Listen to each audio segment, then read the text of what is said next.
huée à la demande des ouvriers qui s'apprêtent à la démanteler. La statue du général Lee, conçue par l'artiste français Antonin Mercier, trônait sur cette avenue de Richmond depuis 130 ans. C'est un grand moment de joie pour moi. Cette statue symbolise tellement d'oppression, elle était déprimante, en raison de tout ce que Robert Lee représente. Robert Lee était le principal dirigeant militaire des États confédérés du Sud pendant la guerre de sécession, une guerre contre les États du Nord qui avaient aboli l'esclavage.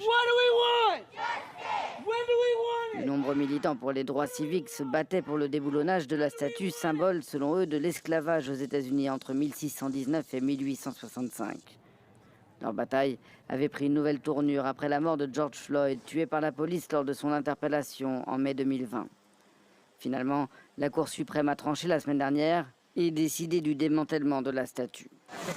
Après 402 années d'une histoire dont nous ne devrions pas être fiers, c'est un pas dans la bonne direction. C'est un grand jour pour la Virginie. L'action, cependant, ne fait pas l'unanimité. De nombreuses voix font entendre leur opposition, à commencer par celle de l'ancien président Donald Trump, lui qui s'était déjà exprimé contre ces déboulonnages au cours de son mandat. Est-ce qu'on va déboulonner les statues de George Washington et Thomas Jefferson, vous l'aimez? Très bien. Donc Thomas Jefferson, est-ce qu'on va déboulonner sa statue parce qu'il a été un propriétaire d'esclaves? Richmond fut un temps la capitale des États confédérés du Sud. Sur sa Monument Avenue, les statues ont été déboulonnées. Aujourd'hui, il n'en reste qu'une, celle de l'ancien champion de tennis Arthur Ashe, premier joueur noir à gagner un tournoi du Grand Chelem et originaire de la ville.